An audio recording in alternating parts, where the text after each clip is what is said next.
Salut à tous, on va découvrir une alternative très populaire à Chroma, un outil qui est devenu un standard dans l'industrie pour faire de la recherche vectorielle ultra rapide. Je parle bien sûr de Face. Face, c'est une librairie développée par Meta AI, écrite en C++ et pensée pour être aussi rapide que possible, aussi légère que possible, avec une simple interface Python par-dessus. Contrairement à Chroma, qui est une base de données vectorielle complète avec des collections, des métadonnées, de la persistance, etc., Face est simplement un moteur d'indexation pur et brut. Et c'est justement ce qui le rend très puissant. Il est extrêmement rapide, il fonctionne offline et il peut gérer des quantités énormes de données sans ralentir. Face est un excellent choix si vous voulez prototyper rapidement, travailler en environnement local ou offline, traiter des datasets très volumineux ou embarquer le moteur directement dans une application. Dans cette vidéo, je vais vous expliquer ce que Face fait exactement, pourquoi il est aussi rapide et surtout quelles sont les différentes structures d'index disponibles afin que vous sachiez comment choisir l'index adapté à votre cas d'usage. Face a un rôle très simple. Il sert à retrouver les vecteurs les plus proches d'un vecteur donné. On lui passe deux choses. 1. Un vecteur d'entrée. 2. Une base de vecteurs. Et son travail, c'est de renvoyer les cas vecteurs les plus proches, c'est-à-dire les documents les plus pertinents. C'est vraiment le cœur d'un système RAG. La génération, c'est le LLM. La pertinence, c'est le moteur de recherche vectoriel et Face excelle là-dedans. Il ne fait pas de magie, il fait une seule chose, mais il la fait extrêmement vite. Une des grandes forces de Face, c'est la vitesse. Et la raison est simple, Face n'est pas écrit en Python, il est écrit en C++,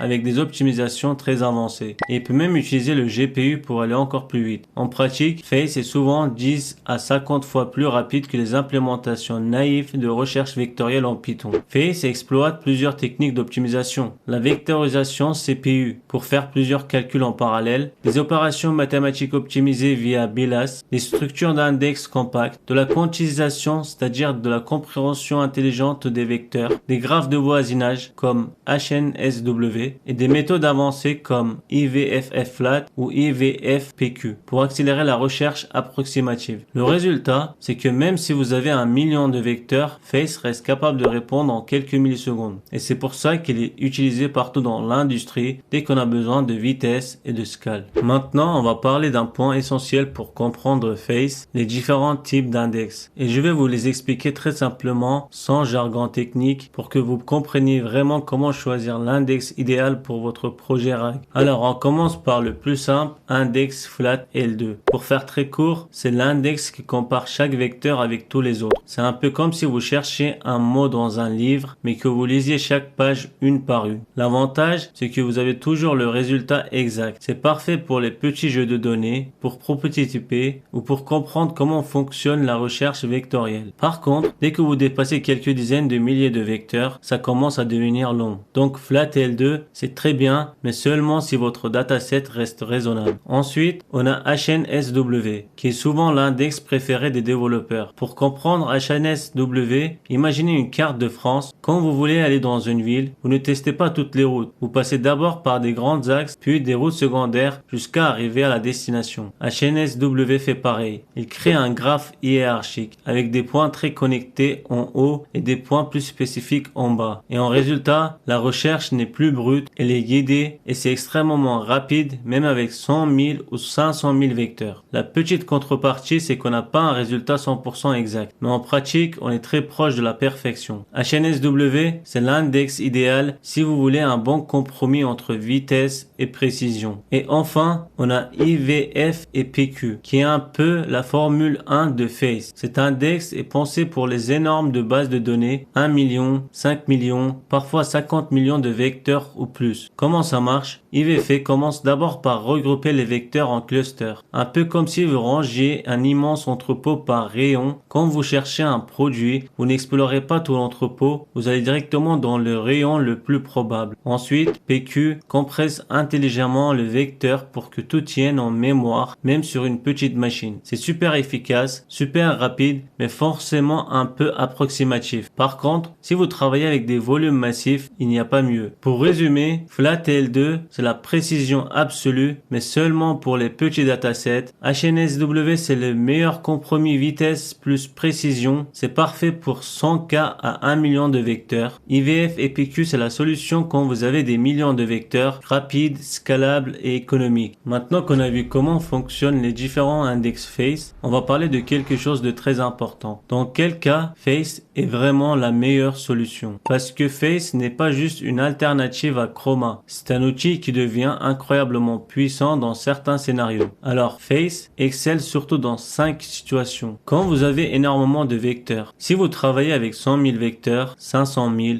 ou même plusieurs millions, Face commence vraiment à faire une énorme différence. Chroma peut tenir, bien sûr, mais Face est optimisé au niveau matériel. Il exploite le CPU, le GPU, le SIMD, etc.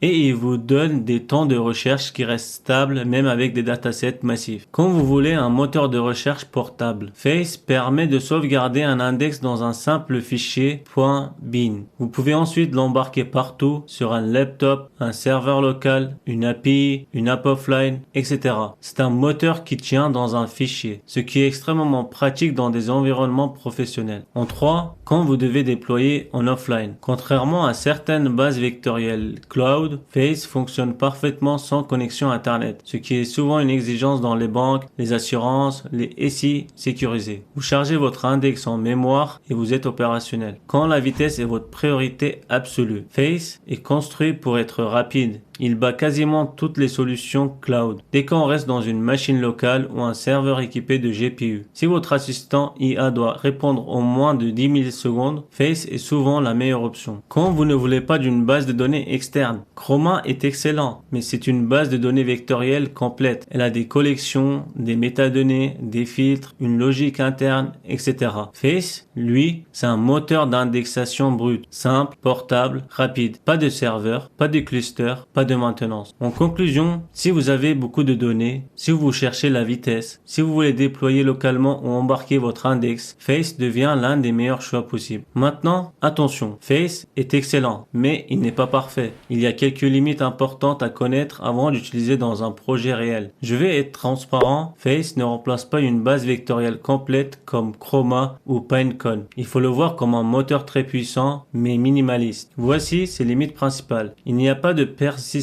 automatique. Avec Chroma ou Pinecone, votre index est automatiquement sauvegardé. Avec Face, c'est à vous de sauvegarder l'index avec des fonctions comme face.writeIndex, index, mon index.bin. Donc si vous oubliez, l'index est perdu à la fermeture du process. Gestion limitée des métadonnées. Face stocke uniquement les vecteurs, pas les informations qui vont avec titre, page, document d'origine, etc. Donc vous devez gérer vos métadonnées à part. C'est plus technique et ça rajoute une étape. En 3, il n'y a pas de filtre avancé, pas de recherche par tag, pas de recherche par valeur numérique et par condition logique. Si vous voulez filtrer, c'est à vous de le coder. Il n'y a pas d'API HTTP intégré. Contrairement à Pinecone ou Qdarant, Face n'a pas de serveur intégré. Vous devez construire votre propre API si vous voulez exposer votre index. Il n'y a pas de multi-client ou scaling horizontal. Face est une librairie locale. Si vous voulez des accès concurrents ou des clusters, il faut le faire vous-même. En conclusion, si votre objectif est un serveur vectoriel complet avec filtrage, clustering et API, Chroma est plus simple. Mais si vous voulez de la vitesse, portabilité, offline et scalabilité locale, Face est un des meilleurs outils de marché. En conclusion, dans cette section, vous avez vu comment fonctionne Face, les différents types d'index, leurs forces, leurs limites et surtout dans quel cas Face devient une arme fatale. Dans la section suivante, on passe à la pratique. On va construire ensemble un pipeline RAG complet basé sur Face. On va voir comment ingérer un document, comment créer un index Face, comment l'enregistrer, comment le recharger, comment faire de la recherche vectorielle et comment brancher tout ça à LCL pour obtenir un assistant IA complet. Vous allez voir que Face peut devenir le backbone d'un RAG ultra rapide totalement offline et parfait pour des environnements exigeants.